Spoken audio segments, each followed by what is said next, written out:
తెలంగాణ రాష్ట్రంలో ప్రభుత్వ ఉద్యోగాలకు సంబంధించి కొన్ని కీలకమైన విషయాలు బయటికి బహిర్గతం అవడం జరిగింది. అదేమిటంటే ప్రస్తుతం ప్రభుత్వ ఉద్యోగాలు చేస్తున్నటువంటి కొంతమంది వ్యక్తులు వేరువేరు శాఖలు, ఒకే వ్యక్తి 2 ఆధార్ నెంబర్ల పేరిట 2 ఉద్యోగాలు చేయడం, ప్రభుత్వ సొమ్మును 2 రకాలుగా పొందడం. అయితే ఇటీవల ఈ విషయం వెలుగులోకి వచ్చిన నేపథ్యంలో ఇంకా ఎవరు కూడా దీని గురించి నోరు మెదటినటువంటి పరిస్థితి. అసలు ఎందుకు ఈ విధంగా ప్రజాసొమ్ముని దుర్వినియోగం చేస్తున్నారు, ఎందుకని ఇది బయటికి రావట్లేదు, మరిన్ని విషయాలు తెలుసుకోవడానికి మనతో పాటు తెలంగాణ తెలుగుదేశం పార్టీ రాష్ట్ర అధికార ప్రతినిధి సూర్యదేవులు. నమస్తే అండి. నమస్తే. మరి ఇప్పుడు ప్రభుత్వ ఉద్యోగం చాలా మంది నిరుద్యోగులు కావచ్చు, ఎవరికైనా కావచ్చు, ఒక కళ లాంటిది. దాన్ని అచీవ్ చేసుకోవడానికి ఇప్పుడు ఎంతో మంది నిరుద్యోగ యువతలు మీకు వచ్చి ధర్నాలు చేస్తున్నారు. నోటిఫికేషన్ల గురించి ఇటీవల మనం చూసి తెలంగాణలో చిన్న చోట్ల జరుగుతున్నాయి. అయితే ఇటువంటి ప్రభుత్వ ఉద్యోగాలు ఒకటి తెచ్చుకోవడమే కష్టంగా ఉంటే వేరు వేరు పేర్లతో మారు విషయాలతో 2 ఉద్యోగాలు 2 జీతాలు, అది కూడా ప్రభుత్వాల్లో అన్ని శాఖలు, దాదాపు చాలా శాఖలు, అది కూడా ఉన్నత స్థాయి శాఖలు, ఏదో మారుమూల చిన్న శాఖలో కూడా కాకుండా తెలంగాణ రాష్ట్రంలో ఇదే కీలకంగా చర్చనీయాంశంగా మారింది. కానీ దీనికి సంబంధించి అంతర్గతంగా విచారణ జరుగుతున్నప్పుడు కూడా ఎక్కడా బయటికి రాకుండా ఉంచినటువంటి పరిస్థితి. ఏమంటారు అంశం? అంటే ఇక్కడ తెలంగాణలో ఈ రోజున ఏదైతే ఒక ఆధార్ కార్డు మీద 2 ఉద్యోగాలు చేస్తున్నారు అంటే కూడా మామూలుగా అయితే జనరల్ గా తెలిసిపోయే విషయం, ఇదేం పెద్ద దాచి ఇది చేయాల్సినంత కాదు. అంటే ఒక ఆధార్ కార్డు కొడితే వాళ్ళు ఏ ఉద్యోగం చేస్తున్నారు ఇది తెలిసిపోతుంది కదా. కానీ ఇదంతా జరుగుతూ ఉందంటే ఎంత పెద్ద నెట్వర్క్ వాళ్ళు మెయింటైన్ చేస్తూ ఉంటారు. సరే, ఒకవేళ కాంగ్రెస్ గవర్నమెంట్ లో ఇప్పుడే జరుగుతుంది అని అనుకుందాం, అంటే 5 లక్షల జీతాలు ఉన్నాయి కదా వాళ్ళకి, మినిమం 5 లక్షల పైన కూడా ఉండే వాళ్ళు ఉన్నారు. వాళ్ళు 4 లక్షల జీతము, ఇంత స్థాయిలో జీతాలు తీసుకుంటున్నారని అంటే వాళ్ళకి ఇప్పటికిప్పుడు ఉద్యోగాల్లో చేరిన వాళ్ళు కాదు. సో గతంలో కూడా వాళ్ళు ఉన్న వాళ్ళే. అంటే ఆ స్థాయిలో వాళ్ళు చేస్తున్నారు అని అంటే గత ప్రభుత్వం కూడా ఉంది దీనిలో మిక్స్. అంటే మీరు చూడండి, పోలీస్ డిపార్ట్మెంట్, రెవెన్యూ డిపార్ట్మెంట్ ఉంది, పంచాయతీరాజ్ ఉంది, వైద్యం ఉంది, విద్య ఉంది, ఉన్నత స్థాయి విద్య, అన్ని వ్యవస్థల్లోనూ ఉన్నారు ఇట్లాంటి వాళ్ళు. అంటే అన్ని ఒక్కొక్కరు ఈ లెక్కన నాకు తెలిసి 9.5 లక్షలు ఒక్కళ్ళే జీతం తీసుకున్న వాళ్ళు కూడా ఉన్నారు దానిలో. అంటే ఒక్క మనిషి అంటే 2 ఉద్యోగాలు. అంటే ఇక్కడ ఏంటి 40 మంది ఇలాంటి వాళ్ళని కనిపెట్టడం జరిగింది. సిఎస్ కూడా సీరియస్ అయ్యారంటే దాన్ని అంతా కూడా ఎంక్వైరీ జరుగుతుందని అన్నారు. సరే, 40 మందిని అంటే 80 మంది బతకొచ్చు. సో 2 ఉద్యోగాలు కాబట్టి అంటే మీరు చూడండి, ఇది చాలా మంది ఉండే ఉంటారు. నాకని కూడా అదే అనిపిస్తుంది. ఇప్పుడు కనిపెట్టిందో 40 ఉండొచ్చు అధికారికంగా. సో ఇంకా కూడా చాలా మంది ఉండే ఉండొచ్చు. ఎందుకంటే ఇంకా వ్యవస్థలో ఇంకా ఎంతమంది ఇలాంటి దొంగలు ఉన్నారో బయట తీయాల్సిన అవసరం కూడా ఉంది. వీళ్ళని యాక్చువల్లీ తొలగించదు, వీళ్ళ మీద ఫైన్ వేయాల్సిన బాధ్యత కూడా ఉంది, విధుల నుంచి కూడా తొలగించాల్సిన అవసరం ఉంది. ఇక వాళ్ళకి ఒక్క ఉద్యోగం కూడా ఉండకూడదు. ఎందుకంటే అది ఎవరైతే జెన్యూన్ గా, ఈవేళ యువత ఎంతో మంది చదువుకొని ఉద్యోగాలు లేక తెలంగాణ వస్తే మనకు ఉద్యోగం వస్తుందని ఆశతో ఉన్న విద్యార్థులు ఎంతో మంది, అలాంటి వాళ్ళకి అవకాశం కల్పించిన వాళ్ళు అవుతాం. అంతే కదా. ఇప్పుడు ఎంత మందికి మనం ఉద్యోగాలు ఇచ్చుకోలేని పరిస్థితిలో ఉన్నాం. ఎంతమంది ఇప్పుడు మొన్న హైడ్రాకి 150 ఉద్యోగాలు ఏదో అప్లై చేసుకుని డ్రైవర్లకి, యాక్చువల్లీ డ్రైవర్లు వాళ్ళకి ఉద్యోగాల కోసం వాళ్ళని అప్లై చేసుకోమని చెప్పారు. అంటే కొన్ని వేల మంది వచ్చేసారంట. అదేంటి, చదువుకున్న యువత అంతా కూడా డ్రైవర్ ఉద్యోగానికి. అంటే ఎంత నిరుద్యోగం అనేది ఇక్కడ మనకు తెలంగాణలో కనపడుతుంది. ఏ స్థాయిలో ఉంది. వాళ్ళకి వాటర్ ఫెసిలిటీస్ లేకుండా పోయింది, వాళ్ళకి ఫుడ్ ఫెసిలిటీస్ లేదు. రాష్ట్ర నలుమూలల నుంచి ప్రజలందరూ యువత అంతా కూడా హైదరాబాద్ కు వచ్చారు. ఏది ఒక డ్రైవర్ ఉద్యోగానికి. ఆ స్థాయిలో బాధపడుతున్నారు యువత ఉద్యోగాలు లేక. ఎంత ఇంజనీరింగ్ చదివినా పర్లేదు, డ్రైవర్ ఉద్యోగం గవర్నమెంట్ ఉద్యోగం వస్తే చాలు అనుకుని వచ్చిన వాళ్ళు. అంటే ఇలాంటి వాళ్ళకేమో 2 ఉద్యోగాలా? సో లక్షల్లో జీతమా? అంటే ఎంత మంది యువతకి నిరుద్యోగ మూలాన బాధపడుతున్నారు ఈ రోజున. అంటే ఈ వ్యవహారం మొత్తం ఎన్ని సంవత్సరాల నుంచి సాగుతుందంటారు? దీనికి ఎక్కడ పునాది పడింది అంటారు?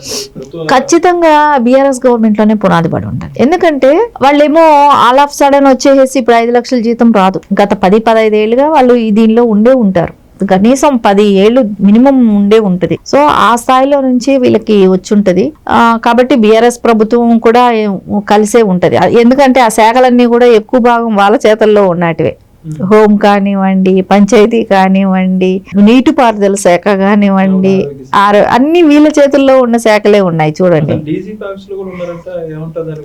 అదే పోలీస్ డిపార్ట్మెంట్ లో కూడా ఇలాంటి వాళ్ళే ఉన్నారని అంటే నిజంగా ఎక్కడైనా మనకి ఏదైనా తప్పు జరిగితే ఖండించాల్సిన వ్యక్తి, మనం ఎవరి దగ్గరికైనా వెళ్ళి పోలీస్ కంప్లైంట్ ఇచ్చి మన బాధను చెప్పుకునే వ్యక్తులు కూడా వాళ్ళే అలాంటి వాళ్ళు ఉంటే సో దేశం ఏమైపోతుంది? రాష్ట్రంలో ఇలాంటివన్నీ కూడా ఎవరు ప్రోత్సహిస్తున్నారు? అంటే ఈ గత పాలకుల, ఈ పాలకులు కూడా ఎందుకు ఇంత 3 years పట్టిందా వీళ్ళని కనుక్కోవటానికి? మీరు చూడండి, ఈ రోజున కనుక్కున్నారు, కానీ బీఆర్ఎస్ దాని గురించి ఎక్కడైనా మామూలుగా అడుగుతుందా? అసలు ఎందుకు అడగట్లేదో నాకు ఆశ్చర్యంగా ఉంది. అసలు జనరల్గా అయితే ఎంత యాగీ చేస్తారో తెలుసా? అరే అన్ని లక్షలు డబ్బులు ఎవ్రీ మంత్ వాళ్ళకి వెళ్ళిపోతూ ఉన్నాయి, 2 ఉద్యోగాలు చేస్తున్నారు అన్నప్పుడు నిజంగా అయితే అపోజిషన్ గట్టిగా నిలదీయాలి. ఇప్పుడు అసలు వాళ్ళు నిలదీయట్లా, వాళ్ళు అడగట్లేదు. ఇది ఎంతమందికి తెలుసు, ప్రజల్లో రీచ్ అయిందని కూడా తెలియట్లేదు. దీని గురించి ఎక్కడా కూడా పెద్ద ఇష్యూగా నడవట్లేదు. అంటే దీనికి ఏంటి రీజన్ ఏంటి? అంటే కాంగ్రెస్ బీఆర్ఎస్ ఏమైనా కలిసిపోయిందా? ఇంటర్నల్ వాళ్ళ లింక్ ఏదో ఉన్నట్టే కనపడుతుంది. మీరు చూడండి, సింగరేణి అన్నారు, బీఆర్ఎస్ కూడా లేపింది, ఆగిపోయింది. వీళ్ళు కాళేశ్వరం అన్నారు, ఆగిపోయింది. కార్ రేసింగ్ అంటే మీరు చూడండి, ఈ స్కామ్లన్నీ ప్రజలకు చెప్పడం వరకే ఉంటుంది, లోపలికి వెళ్తే పనులు నడవట్ల. వీళ్ళు ఏమో వాళ్ళు మేము నిలదీస్తాం, అది చేస్తాం, ఇది చేస్తాం అని అన్నారు. సో వీళ్ళు కూడా ఎక్కడ గట్టిగా అడగట్ల, బీఆర్ఎస్ కూడా. అంటే మనకి ఇక్కడ చూడండి, ఉద్యోగాల విషయంలోనే తెలిసిపోయింది వీళ్ళు ఎంత కరెక్ట్గా నిబద్ధతగా పనిచేస్తున్నారు అనేది, అపోజిషన్ పార్టీ అయినా కూడా. సో తప్పును ఖండించాలి.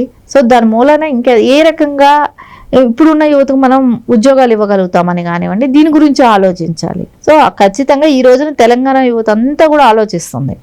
అరే ఉద్యోగాలు, ఇంటికో ఉద్యోగం అని చెప్పిన కేసీఆర్ గారు ఏమయ్యారు? నిలదీయాలగా. ఈ రోజున ఇట్లా ఉద్యోగాలు ఒకరు వచ్చి ఒక ఆధార్ కార్డు మీద 2 ఉద్యోగాలు చేస్తున్నప్పుడు ఈ రోజున ఖచ్చితంగా ఖండించాల్సిన బాధ్యత ఉందా? ఎందుకు ప్రెస్ మీట్ పెట్టలేదు? ఎందుకు కేసీఆర్ గారు దాని గురించి ఖండించలేదు? సో అడగాల్సిన బాధ్యత ఉంది కదా. అపోజిషన్ లీడర్ అంటే సామాన్యమైన విషయం కాదు కదా. తప్పుని ఎత్తి చూపాలి కదా, ప్రజలకు అండగా నిలబడాలి కదా. సో ఎందుకు చూపెట్టలేకపోతున్నారు అంటే అది మీ హయాంలో జరిగిందని నిమ్మకు నీరెత్తినట్టు గమ్మునే కూర్చున్నారా? సో ఇవన్నీ కూడా ఈ రోజున ప్రజలకందరికీ కూడా అనిపిస్తుంది కదా. సో ఈ రోజున యువత నిజంగా చాలా బాధపడు ఉద్యోగాలు లేకుండా. సో వాళ్ళకి గొర్రెలు ఇచ్చారు ఒక టైంలో. తెలంగాణ ప్రభుత్వం ఏం చేసిందంటే గొర్రెలు బర్రెలు ఇస్తాము, మీరు దాన్ని మేపుకోండి అని మాట్లాడారు. సో దాని మీద ఒక అమ్మాయి రీల్ చేసి పెట్టిందని చెప్పి బర్రెలక్కనని పేరు కూడా వచ్చింది అమ్మాయి. ఆ అమ్మాయి మీద కేసు పెట్టారు. సో ఇట్లాగా యువతని అవసరానికి వాడుకొని ఉద్యమాలకు వాడుకోవటం కాదు, వాళ్ళ భవిష్యత్తుకు మనం అండగా ఉన్నామా లేదా అనేది ఇంపార్టెంట్ ఇక్కడ. సో అది లేదు, బీఆర్ఎస్ గవర్నమెంట్ లేదు అనేది మనకి ఇక్కడ క్లియర్గా ఉన్న 10 ఏళ్లలో కూడా అది చూపెట్టలేదు వాళ్ళు. అలాగే అంటే యువతని గురించి పట్టించుకోలేదు వాళ్ళు ఉన్న 10 సంవత్సరాలు కూడా యువతను గురించి అస్సలు పట్టించుకోలేదు. వాళ్ళు ఎంతసేపు ఉద్యమంకి రెచ్చగొట్టి వాడుకొని వాళ్ళు ఆత్మహత్యలు చేసుకొని వాళ్ళు ఏదైనా చేసుకొని చచ్చిపోతే దాని మీద వీళ్ళు బిల్డప్ చేసుకుంటారు. సో బీఆర్ఎస్ పార్టీ నైజం అది. ఈ రోజున ఖండించాల్సిన బాధ్యత బీఆర్ఎస్కి ఉండాలి, వాళ్ళు బయట తీయాలి. సో వాళ్ళు కూడా అడగట్లేదు. కాంగ్రెస్ ఏమో ఇప్పుడు ఎంక్వైరీ అని పెట్టింది, వాళ్ళని సస్పెండ్ చేస్తారు, వాళ్ళు తీసేస్తారు అనుకోండి. కాకపోతే ఇట్లాంటి వాళ్ళు ఎంతమంది ఉన్నారనేది కూడా చూడాల్సిన బాధ్యత కూడా కాంగ్రెస్ గవర్నమెంట్ మీద కూడా ఉంది. అది కూడా కాకుండా గతంలో ఎప్పుడెప్పుడు వీళ్ళు జాయిన్ అయ్యారో అది కూడా ఒక శ్వేతపత్రం కరెక్ట్గా రిలీజ్ చేస్తే సో ప్రజలందరికీ ఒక అవగాహన వస్తుంది, వాస్తవాలు బయట తెలుస్తాయి. సో ఖచ్చితంగా ఆ దిశగానే కాంగ్రెస్ ప్రభుత్వం అయినా చేస్తుందేమో చూడాలి. నమస్తే.